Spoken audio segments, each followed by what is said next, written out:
Visit them online at techtimeradio.com. Broadcasting across the nation from the East Coast to the West, keeping you up to date on technology while enjoying a little whiskey on the side, with leading-edge topics, along with special guests, to navigate technology in a segmented, stylized radio program. The information that will make you go, Pull up a seat, raise a glass with our hosts as we spend the next hour talking about technology for the common person. Welcome to TechTime Radio with Nathan Mumm. Well, welcome to Tech Time with Nathan Mumm, the show that makes you go, Technology news of the week, the show for the everyday person talking about technology, broadcasting across the nation with insightful segments on subjects weeks ahead of the mainstream media. We welcome our radio audience of 35 million listeners to an hour of insightful technology news. I'm Nathan Mumm, your host and technologist with over 30 years of technology expertise. Our co-host, Mike Gorday, is in studio today. Mike's an award-winning author and human behavior expert. Now, today we are live streaming during our show on 5 of the most popular platforms, including YouTube, Twitch.tv, X, Facebook, and LinkedIn. We encourage you to visit us online at techtimeradio.com and become a Patreon supporter at patreon.com/techtimeradio. Mike and I are friends with both different backgrounds, but bring the best technology show possible every week for our family, friends, and fans to enjoy. We're glad to have Odie, our in-house producer, at the controls today. So everybody, welcome. Let's start today's show. Now on today's show. Today on Tech Time with Nathan Mumm, we're going to delve into a plot that seems straight out of a blockbuster movie. The AnyDesk hack. We're going to be talking about that. Imagine a criminals infiltrating the very heart of remote access software, putting companies in lockdowns for days. We'll explore how this breach happened, its impact, and what it means for our digital security. Next, we switch gears to a heartwarming story. You know Elmo from Sesame Street, right? Well, he's taken a surprise turn as a therapist. Elmo's simple question, how is everybody doing, has sparked the heartfelt response from people all across the nation. Then we'll discuss, Mike, how he loves this beloved Muppet character, showcasing mental health support online. And in a new trend, we have let's hit the road. Literally, our asphalt is crumbling and potholes seem to multiply overnight. But fear not, we have some innovation road technologies to keep your streets in shape. And finally, our special guest, James Riddle, will have some unveiling new groundbreaking medical breakthroughs to talk about. These medical technology advancements are changing lives and reshaping the healthcare as we know it today. And don't forget, we have a Nathan Nugget. Today's story is going to be about last week's lead story. We're going to take a recap and take a look at what actually happened to that press release that Elon Musk sent out about Neuralink. In addition, of course, we have our standard features, including Mike's mesmerizing moment, the technology fail of the week, a possible Nathan Nugget, and of course, our pick of the day whiskey tastings to see if our selected whiskey pick gets 0, 1, or 2 thumbs up by the end of the show. Now let's get ready to start with the latest headlines in the world of technology. Here are our top technology stories of the week. All right, story number 1 is a plot right out of the movies. I just saw it last week. So you're having problems with your computers and you call help desk support. Then you ask to view their computer resources with a remote software tool. Now, for those that have seen the newest movie, The Beekeeper, that currently stars films Jason Statham, who was Statham used remote software by the hackers to steal millions of dollars from victims.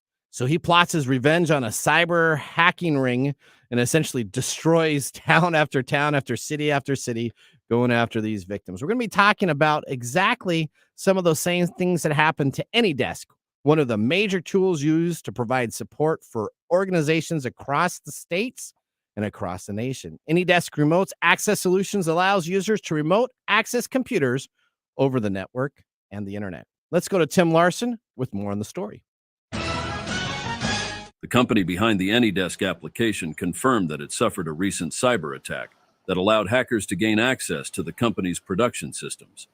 The source code and private code signing keys were stolen during the attack. The company reports having 170,000 customers, including 7-Eleven, Comcast, Samsung, MIT, and the United Nations. As part of their response, AnyDesk says they have revoked security-related certificates and remediated or replaced systems as necessary. They also reassured customers that AnyDesk was safe to use and that there was no evidence of end-user devices being affected by the incident. The question on everyone's mind is, will technology systems, tools, or companies ever be safe from cyber attacks? Back to you guys in the studio. All right. No. Well, no. Well, yeah, you know what? There is some problems with that. But after conducting a security audit, so AnyDesk didn't find this, but they had a security audit come on in. So that's always the best thing, right? So this It wasn't software, from your buddies. well, it was not. It was from CrowdStrike, not FireEye. So they actually found it. FireEye would still probably be. Never mind. Okay, so AnyDesk is a software. Have you ever called up a help support line? You calling up and you get them, they Comcast or any of these areas, and they say, You mean okay, actually talking to a real person? yeah, talking to a real person. Not Not as much anymore. possible. Okay. Well, so essentially, AnyDesk is used by many help desk call centers, and essentially, it's actually used a lot by cyber criminals. So every once in a while, you may get like you click on a link online and it says, "Oh, you got a virus on your machine." All these warnings come up and says, "Call this number." This is exactly the plot for the Beekeeper movie, and essentially, what happens is somebody says, "I need to take access of your computer." You say, "Okay." And when you do that, now you give everybody all the access they need to the computer. Hopefully, they're not doing anything maliciously, but essentially, AnyDesk is the tool that allows people to come in and out to take care of stuff. Now, there's some pretty major concerns because essentially what AnyDesk did is it says that all users need to change their password, which is a kind of a standard in a breach itself. It also said that the encryption keys were compromised, so that they had to resend certificates. That is the X, Y, and Z hidden handshake code that goes on the back end for these software programs that you use, because those were compromised also. So they have a brand new key. So essentially, what you really have to do is you have to uninstall the program, the master program, reload it, install it with the new keys, install it with the new key, and then wait for the hackers to get the new keys. Well, yes, or AnyDesk should probably do a much better job of having security. So this is, again, we had this talk last week. I don't know. We seem to talk about this every week. So people that own software companies, there needs to be some huge fines to start going out. If you say that you check mark when you create a business and you get your EIN number from the government, if you say that you're a software company or a software security company, you need to put your name down there on the contracts, kind of in blood, that says that if you're not doing the necessary steps to keep the security system safe, that you shouldn't be able to sell it on the open market. Well, we've all talked these about open market things are what are having the problems. problems. About this before. I think this is a point where technology has outreached what human behavior is capable of, because all these are dependent on somebody, right? Yeah. And almost how many percentage of hacks are because of user error or personal or person? They say 90 plus. 90 plus. 90 plus are done essentially through phishing email attacks. And this is how human behavior is taken advantage of, because we don't have the staying power to keep on top of all this stuff. Okay. But if you're the company that owns the software, shouldn't you be liable? I mean, you got to be liable. Well, I complain about this how much? All the time, because like companies like Amazon, some of these companies really spend a lot of time because there's government. Yeah, we should be spending more money on security. Yeah. We should be figuring out how to create code that is less vulnerable. Correct. We should have some checks and balances for employees so that they don't give out passwords. Yeah. It's not that difficult to do. Instead of me having to do. CrowdStrike comes on in and does an audit, right? And I bet you CrowdStrike, I don't know for a fact, but I bet you they found it pretty quick that they had been compromised. Normally, when you do a due diligence and you're not the people working there, you find these things pretty darn quickly. It doesn't take a huge rocket science individual to actually find out if this happens. It happens all the time, and this is something that really needs to kind of be a part of the process where you don't bring in this company, but you have the expertise on staff to make sure that it works correctly to begin with. All right, I could go on another 30 minutes. And I just, that's my problem with all this stuff, man. I shudder every time we start talking about this, because It's just yet Well, this is another lack example. of controls, though. This is lack of controls of the company not having their due diligence, taking care of their employees. Yeah, but it affects everybody. Yeah, and then people buy the stuff thinking that it's secure because the so- salesperson said it was secure. Okay, all right. Story. Whew, I need a therapist. Story number 2. You got to Well, help me out here. maybe you'll have one. Okay. The first question that I have for you is, do you understand how social media works? I think I do, but sometimes I don't. You know what? Okay, We talk about this all the time. Sometimes we get great ratings on our show. Lots of people watch it. Sometimes they don't, and I don't know if it's the keywords you put in, Who if it's the knows? other thing. It's kind of a crapshoot. But if you're living in a cave, you might not know this, but Elmo has created a firestorm of mental health news in the past few days. All right, explain more. So from his former Twitter account, his X account, Okay. this was just a run-of-the-mill social media check-in. Okay. How is everybody doing? A pretty simple question, right? Pretty easy. The message comes from Elmo, Okay. the furry red friend of kids and Muppets on Sesame Street and everything else. But it turned into this really interesting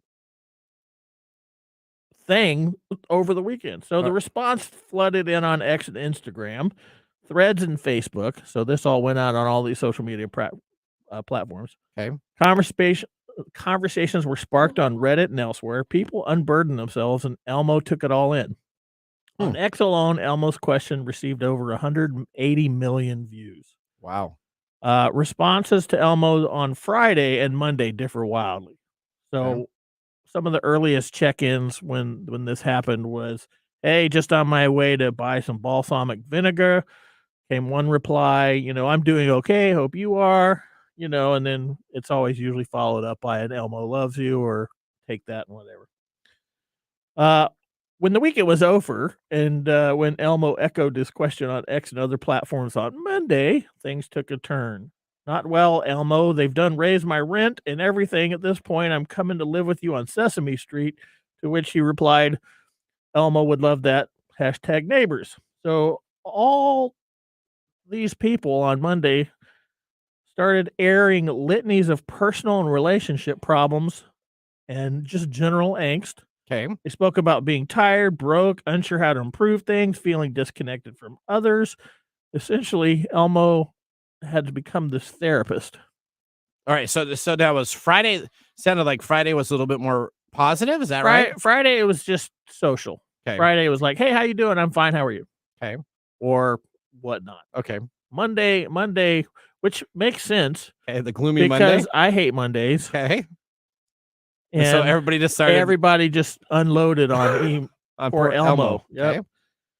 So in his response this week, and let's be honest, in most moments since he was introduced in the 80s, Elmo has shown that he exemplifies 3 of the most important attributes a therapist has. Okay. As defined by psychologist Carl Rogers. He is the driving force behind person-centered therapy. So Rogers' list starts with congruence, meaning authenticity, and genuous, which is being real. The other 2 core qualities for a therapist, he said, are acceptance that comes from unconditional positive regard and empathy. While Elmo hasn't been able to reply to every message in his accounts, his responses are winning praises. And I don't know if you've looked at this, but he is everywhere. Yeah. They're talking about him in search Psychology Today and other media. It's crazy. In many cases, the commenters on the reply showed people sharing positive message and practical advice with each other, encouraging people who are struggling to keep sharing and working to make things better. They are words we all need to say and messages that we need to hear. And in one short message, Elmo reminded us all to make time for each other and listen. His response on Tuesday was, "Wow, Elmo is glad he asked. Elmo learned that it's important to ask a friend how they are doing. Elmo will check in again soon. Friends, Elmo loves you." #Elmo emotional well-being. Okay. So there you go. Now, Elmo is not a therapist. Okay. Elmo is definitely a Muppet. Who was created by the Jim Henson Group. Yep. Okay.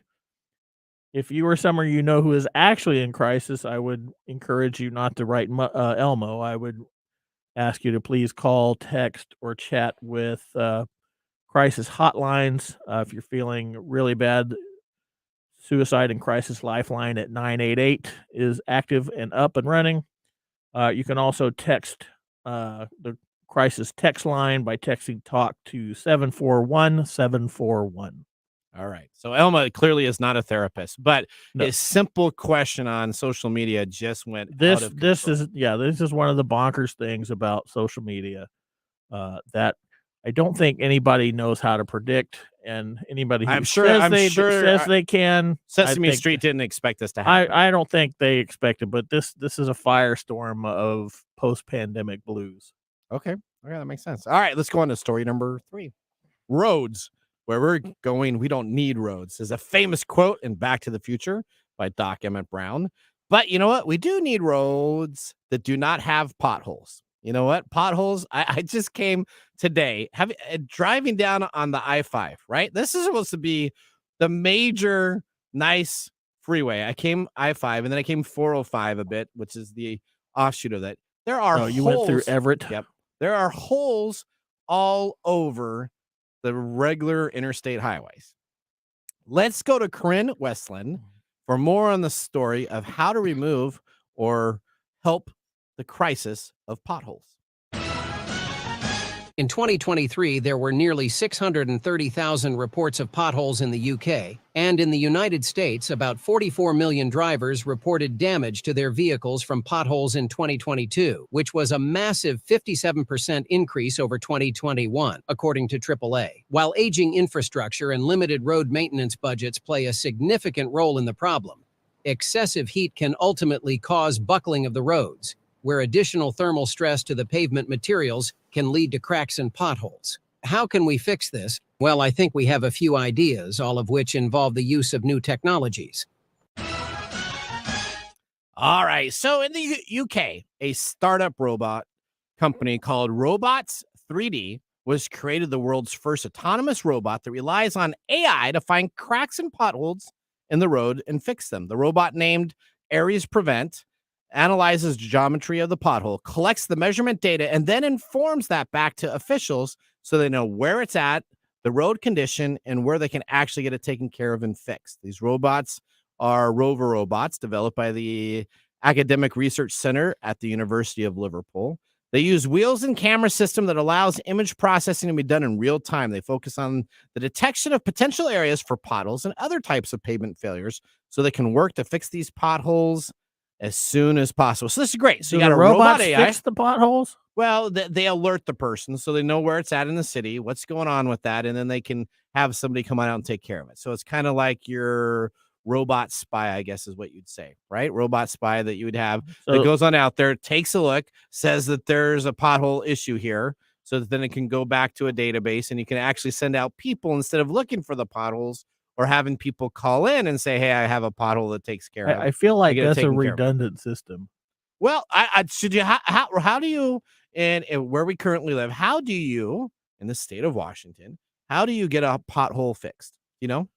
You have a bond measure that has to No. How do you actually get it's okay. How do you actually get it fixed? You actually have to call your city. Yeah. So then you have to call your city, and then your city, well, depending on if it's in a county or not, we'll say it's a county issue or it's a city issue. Then you have to go to the home improvements. You have all these people that are complaining about the potholes on X-23rd Street. Yep. Somebody's going to come out and fix that because the squeaky wheel gets the grease. So I don't know that you need to have a robot go out there and report and be like, hey, there's a pothole on X-23rd Street. Well, it probably makes it so you can get it done quicker, because I mean, I drive over potholes all the time, and I'm not thinking I'm going to call the city to get it replaced. Yeah, right? I don't call either, but I'm sure a lot of people do. All right, so now let's talk about California. Now, California has horrible roads down there, but the reason is because the roads performance are graded on a certain area. So right now in California, everything has to be a PG 58-32, which means essentially the surface temperatures have to be between 58 and negative 32 degrees Celsius for the pavement that they're laying down. And if it doesn't meet that grade, then essentially you can't lay it down. Those are the grades that you have to get. Now, do you realize, though, that it's simply, you could have better temperature grades with very little increase in cost. You just have to make that a standard system instead of having the certain ones that we do. So California roads, notoriously bad. They have a very low standard of the negative 32 degrees Celsius and the 58 degrees Celsius, which sometimes it gets hotter than that. Essentially, the 58 degrees when you have the sun beating down on the roads and essentially disintegrating this. So if they just improve that, then you could have better roads built with that. It doesn't take a whole lot to change the strength of the asphalt mixes to minimize these potholes. I think that's a better idea than having robots. Okay, well, let's talk about another idea. Washington-based climate tech startup Modern Hydrogen, which is a local company itself.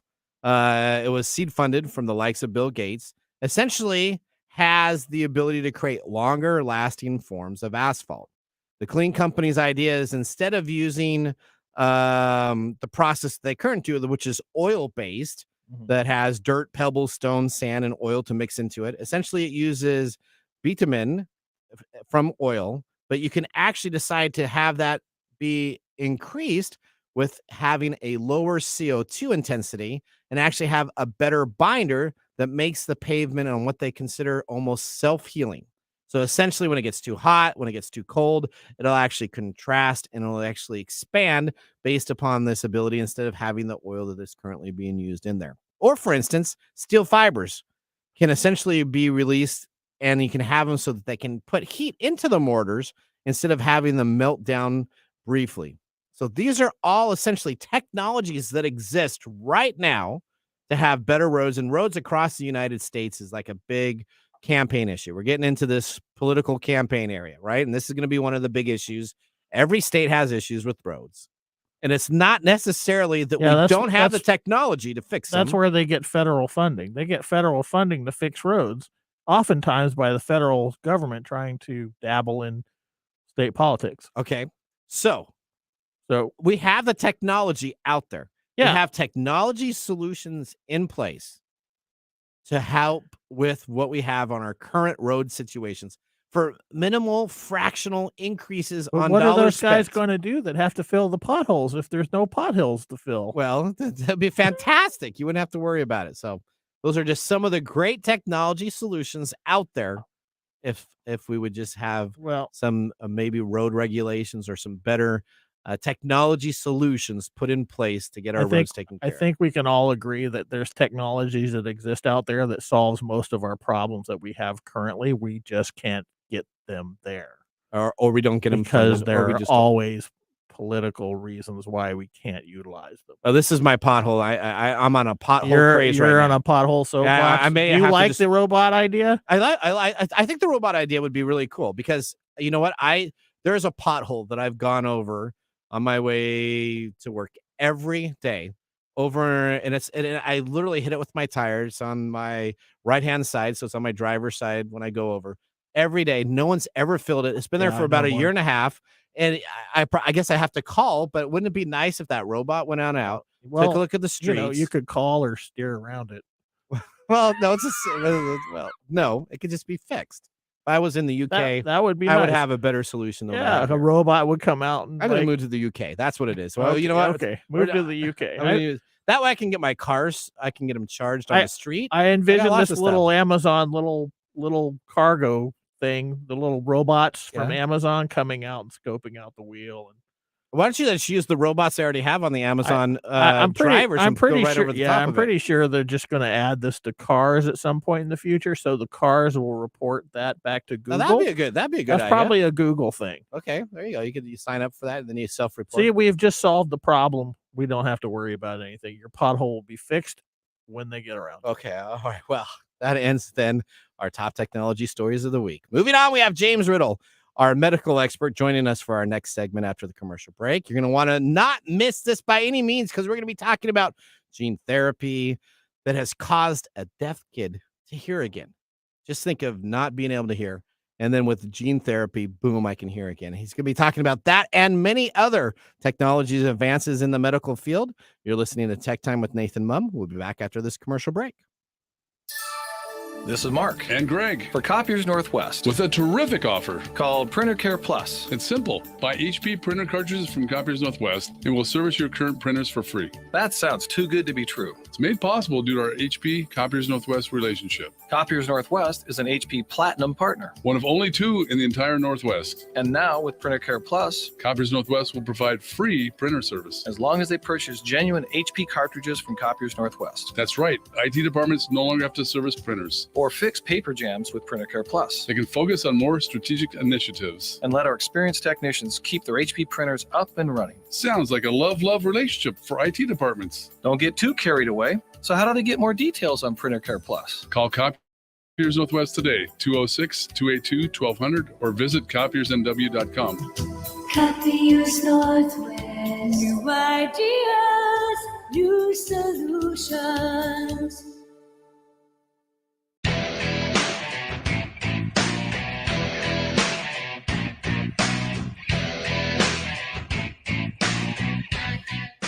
Welcome back to Tech Time with Nathan Mumm. Our show covers the weekly top technology subjects without a political agenda. We verify the facts, and we do it with a sense of humor in less than 60 minutes. And, of course, with a little whiskey on our side today. Mark Gregoire, our whiskey connoisseur, is in studios. Mark, what are we tasting? Well, for Mike, we are not doing another rye today. Okay. Oh, yeah, okay. It's definitely bourbon. Is Yes. it? It is definitely just a bourbon. Okay. It is Russell's Reserve Single Rickhouse Camp Nelson F, which is a limited 2023 release from them. So let me tell you what they say from Russell Reserve's website. It's inspired by unique conditions of the storied rickhouses at the Wild Turkey Distilling Company. The Single Rickhouse collection explores the unsung contributions specific barrels' resting places can have on that whiskey's final character. Now, each time offering in the annual series features whiskeys drawn from a single rickhouse. So this one is F, and before this they released C. And it's celebrating the varied nuances of the age and environment. So it really is to prove where is just as important as the how in crafting whiskey. Now, as I mentioned, this is the second entry in the series. The 2023 Russell's Reserve Single Rickhouse from Camp Nelson F. It's a rare bourbon bottled from a small batch of barrels from the center cut floors 4 and 5. Its barrel proof is 117.6, non-chill filtered. This robust, long-lasting bourbon is meant to sip and savor. Robust flavors of clove and white pepper give way to sweet notes of caramel, orange peel, and dark fruits. A lasting finish with honey and baking spices that give way to tobacco and mature oak. So this is on floors 4 and 5. Correct. So what gets distilled on floors 1, 2, and 3? It's other Russell's Single Reserve. It's it's just different flavor profiles. And from this rickhouse, the Wild Turkey says Rickhouse F, and they say floors 4 and 5 give they feel the best bourbon. So that's why those are the honey barrels. How There's many? Rickhouse K and U coming out. Yeah. It's 117.6 proof. Woo. Okay. Now the price of this MSRP is $300, and it's going for on the web for around $600. Wow. There you go. So when I sip that, that's I think it's gonna get we better give it a thumbs up. Wouldn't that be horrible? It's We okay. gave it a thumbs down to a $300 whiskey. No. Okay, that's true. No, your palate isn't that refined. It's all right. Wow. So if you like us, like and subscribe, please, out there, and put a comment in there. Love to hear about if you've had this, if you've tried it, or specifically what whiskey you'd like to see on the show. All right. Thanks, Mark. I'm sure we'll learn more about it on our what's our When we day find today. out what today is. That's right. All right. With our first whiskey tasting completed, let's move on to our feature segment. Today we have James Riddle joining on the show. James is the Vice President of Research Services and Strategic Consulting at Advera. He also serves in the Association for Accreditation of Human Research Protection Programs. James is an advocate in responsibility in medicine and research, but we know him as our TechTime medical research expert. Let's get ready to start our Comcast video stream in our next segment. Welcome to the segment we call Ask the Experts with our TechTime radio expert, James Riddle.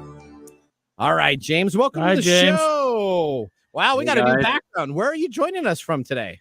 I'm joining you from my little bit remodeled office. It's a long Okay. story. Okay. We can share it over that $600 shot that you got sitting there on the counter sometime. We'll have to do that. This is a pretty good shot too. At some point, you're going to get down to the one barrel on one floor that's on the 5th step of the 7th left center. And You think so? that'll be the the special beer or the special whiskey that someone was leaning sideways against with some oranges underneath it or something like that. There you go. All right. Yeah. Well, okay. So it's been, you are a predictor of the future. That's what I'm calling you, because 9 months ago you were on our show and you had a concern about this company that was gathering our DNA. It was a company called 23andMe. Now, James, I'm sure you've seen the news articles. We covered it extensively here. 23andMe, China-backed company, was compromised and breached, and all of their user data was stolen. Now, does that surprise you? Doesn't surprise me a bit. It does.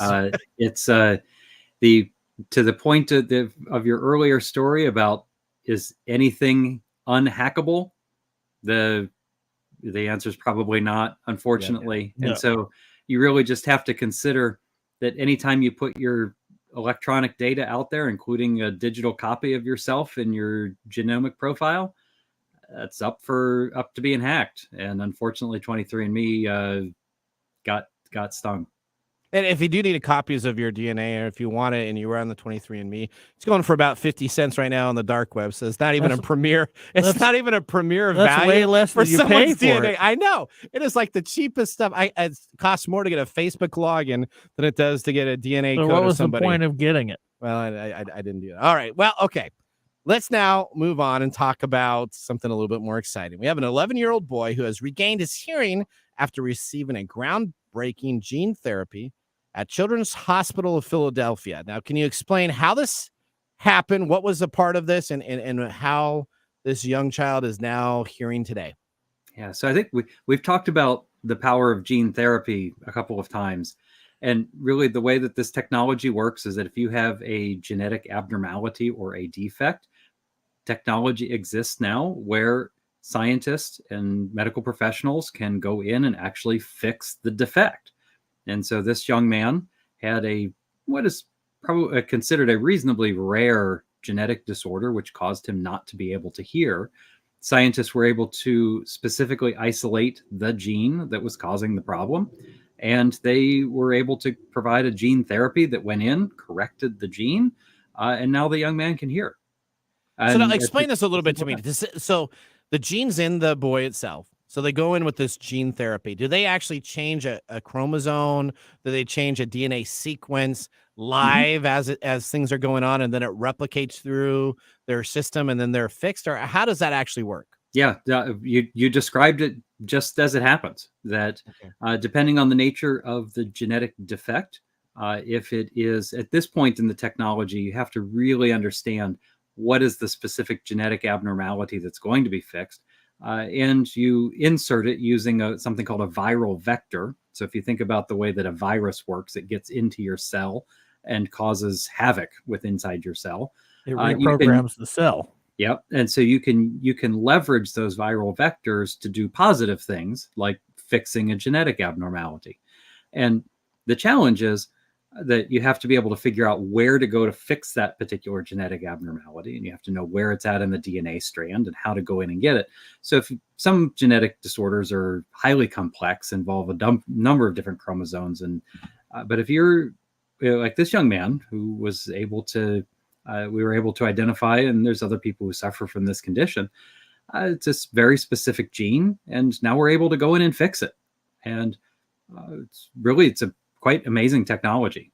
It's also used to help people who have certain sight problems be able to see, people with immunodeficiencies, folks with severe muscular conditions, all in the genetic abnormality category. We can now go in and fix those things.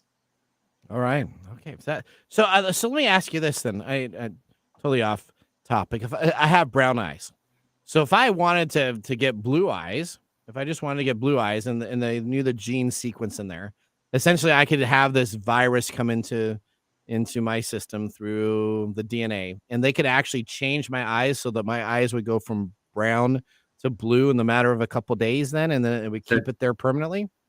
Not you couldn't dial that up on the interweb at the moment, but the underlying technology of editing your gene profile within your body, that theoretically could be possible. Right now you gotta go get contact lenses. I'm just thinking specifically for like Hollywood actors and stuff, right? Sometimes they wear contacts for different colored eyes. I can see all of a sudden some actor going on down there. This is where we start getting into the ethical arguments of this type of situation, because what you're talking about is one of the big ethical questions.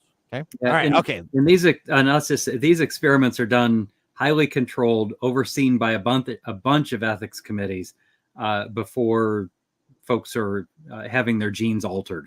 Unless you're in China, though. Right? Okay, all right. Okay. Hey, I wonder how they fix potholes in China. That'd be my question. Yeah, they don't. They use people like Nathan who continually drive into them. That's right. All right. Okay. Let's talk about an MIT engineer study that talks about nanosensors that could enable early lung cancer detection, which requires only a simple urine test. Now, I saw this online.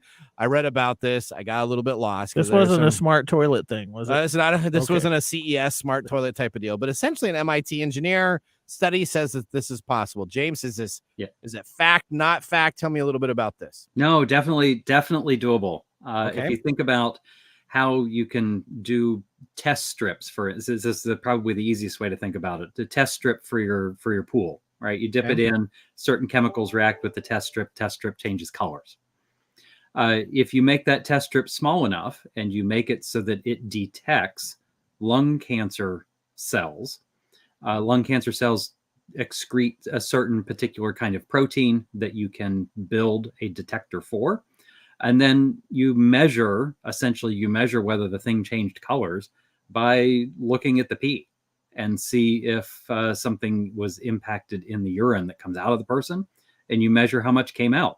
We've just finally gotten to the point where the nano measurement technology has gotten to where we can have it detect a particular protein coming out of the cell and be able to then detect the outcome of that measurement tool. Pretty cool stuff, really. Okay. Which now that we have all this detection, I bet you cancer is going to be rapid all over. That's what I keep on thinking, because I keep on hearing about more and more people that get cancer. It's probably because we're just now detecting it at a much higher rate than we were back in 10 or 15 years ago. Or it could be that we're exposing ourselves to all kinds of stuff that mutate our genes a little bit more. Radiate ourselves? All that 5G network? No. Okay. Yes, the 5G network. Not the 5G network, not the 5G. Okay. But it's a combination of all of those things. People are living longer, which gives them more time to be able to have a genetic or a cellular abnormality or a cellular defect that causes the cancer.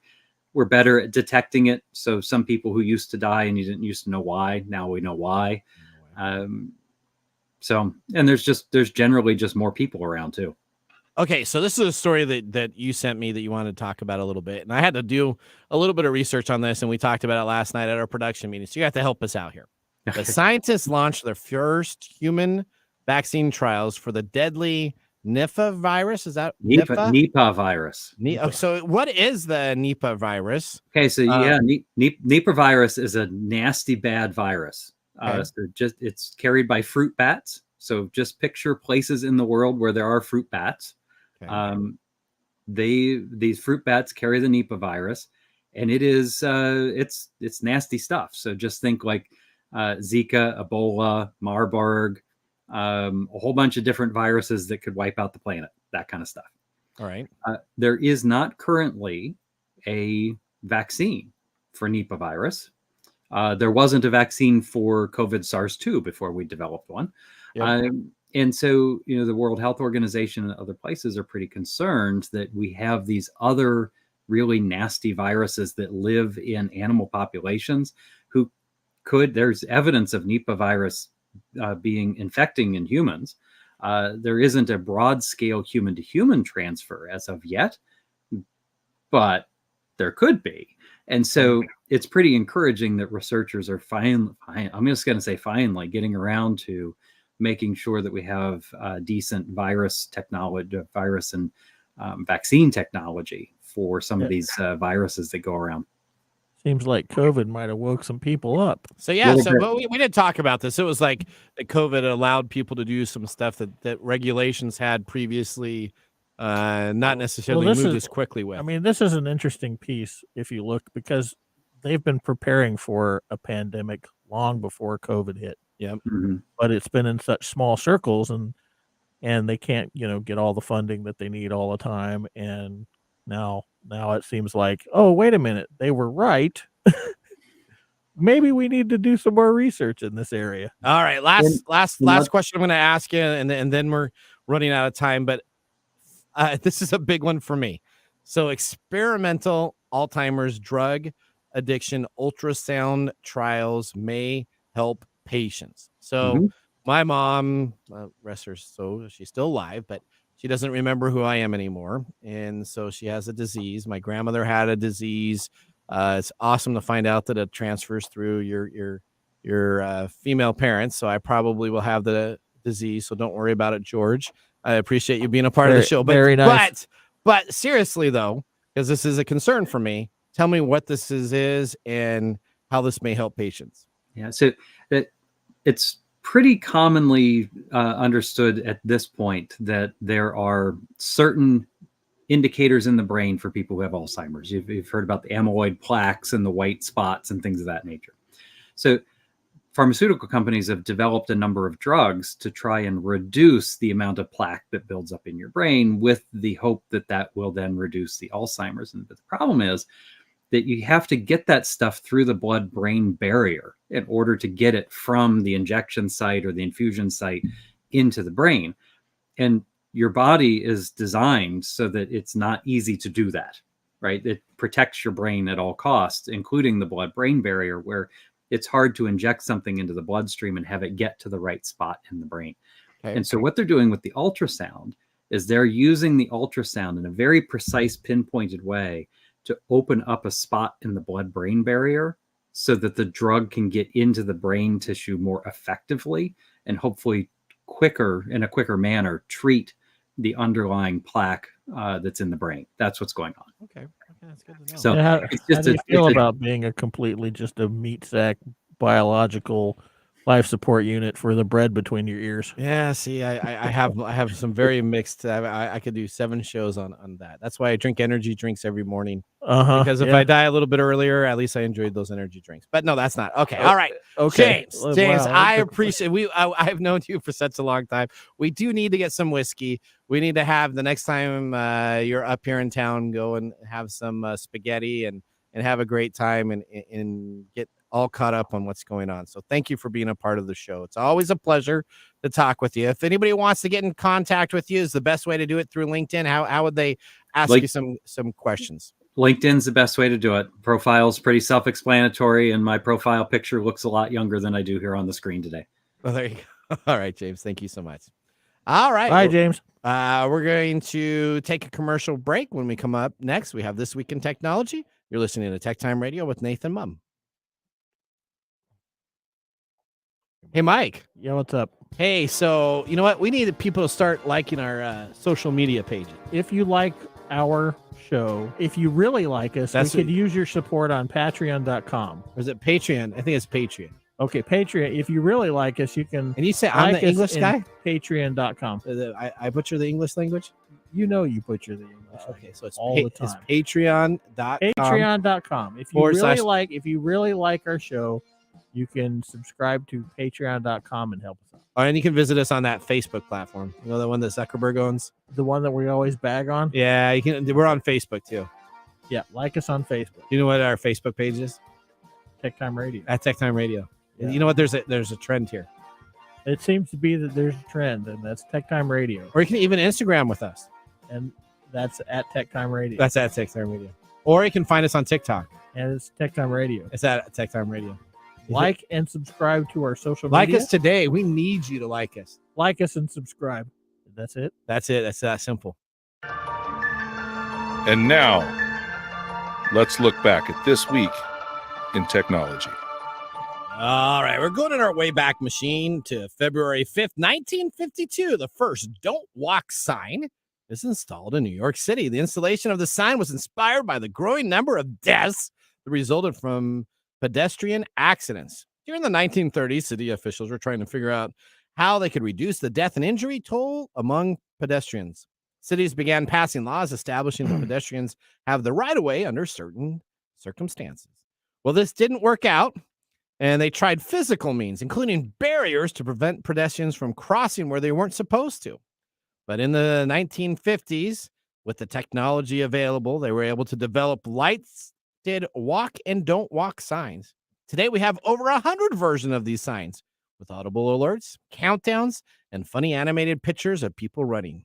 But the first city is New York City to develop the technology as a mainstay. Yeah, so we need to talk to the people down in Seattle about paying attention to those signs. To the signs? That makes sense. Well, that was This Week in Technology. If you ever wanted to watch some Tech Time history with over 180 weekly broadcasts spanning 4+ years, videos, podcasts, and blogs, information, and more, visit us at techtimeradio.com. We're going to take a commercial break. When we return, we have the Mark's Mumble Risky Review. We'll see you after the break. Hello, my name is Arthur, and my life's work is connecting people with coffee. Story Coffee is a small batch specialty coffee company that uses technology to connect people to each product resource, which allows farmers to unlock their economic freedom. Try our Medium Roast Founder Series coffee, which is an exotic bourbon variety that is smooth, fresh, and elegant at storycoffee.com. That's STORI coffee.com. Today you can get your first bag free when you subscribe at storycoffee.com with code TechTime. That's STORI coffee.com. The segment we've been waiting all week for. Mark's Whiskey Mumble.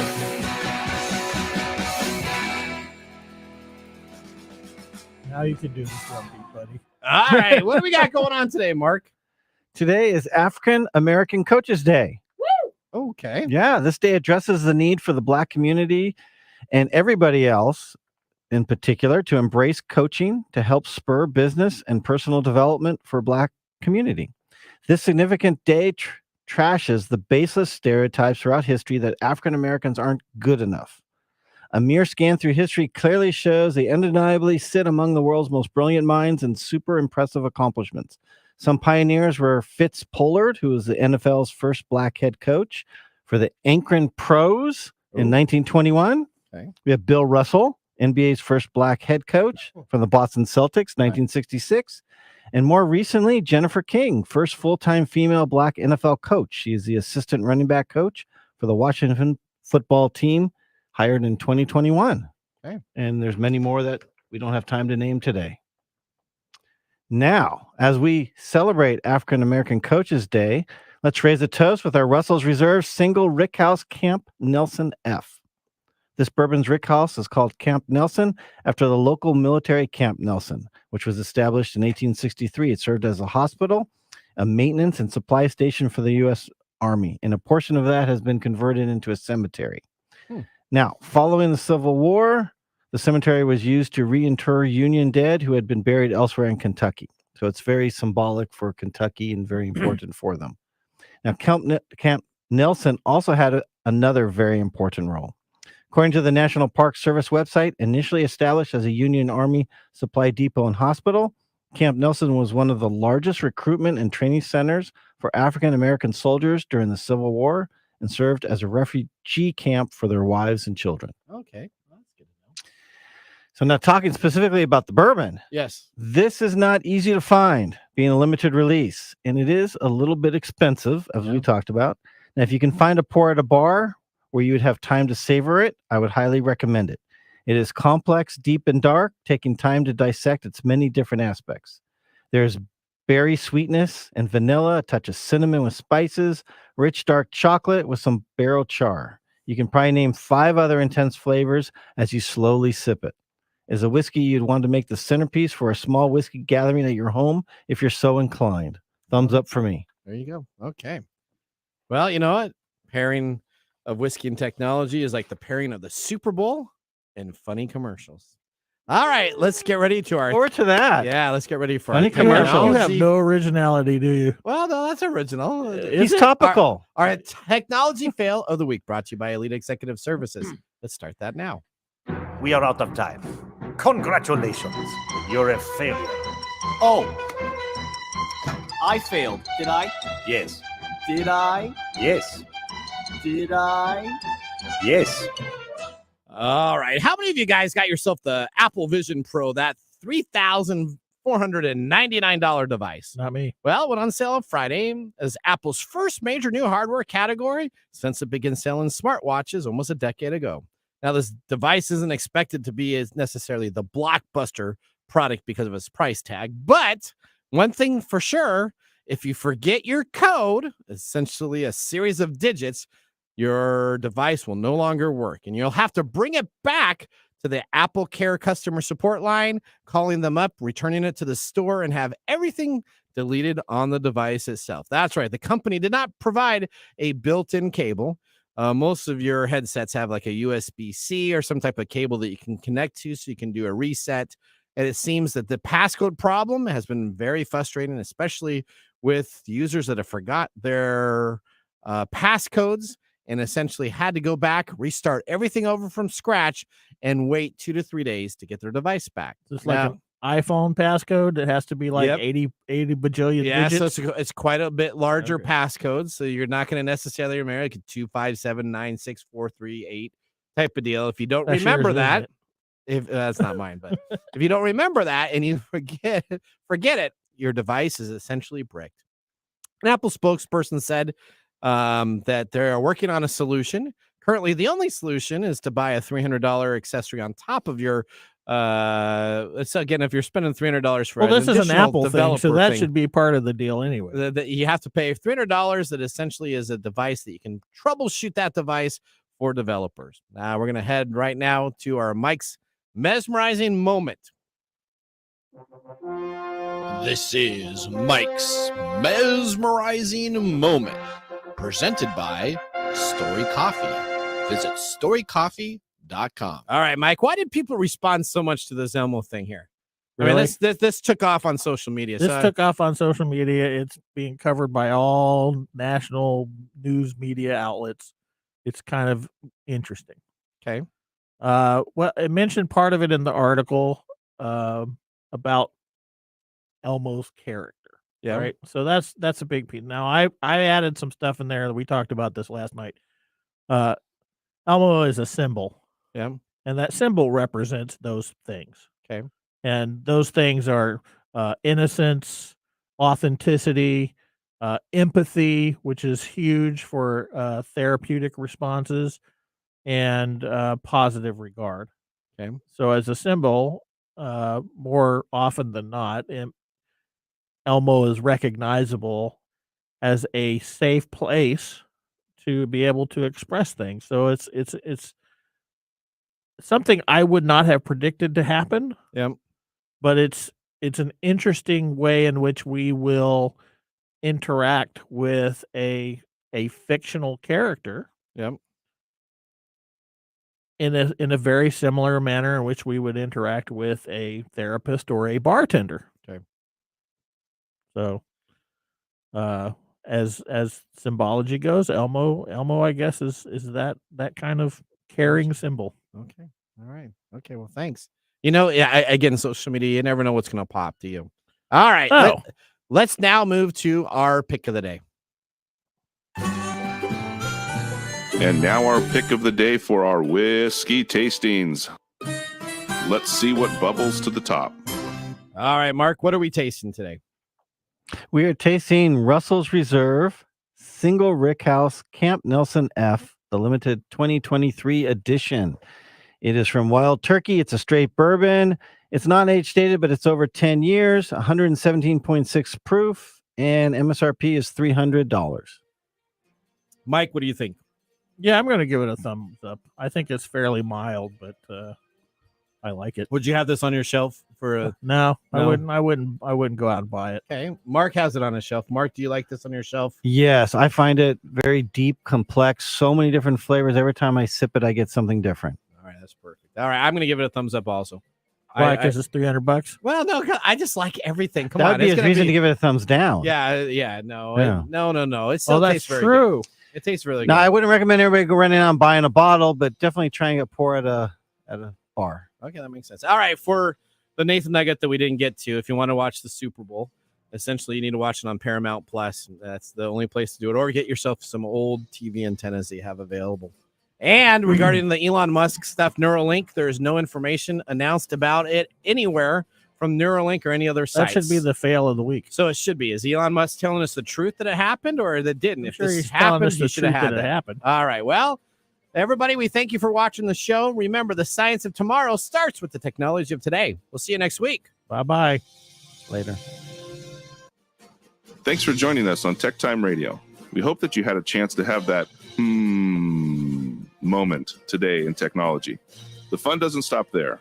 We recommend that you go to techtimeradio.com and join our fan list for the most important aspect of staying connected and winning some really great monthly prizes.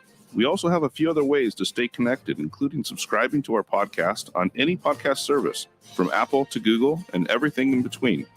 We're also on YouTube, so check us out on youtube.com/techtimeradio, all one word.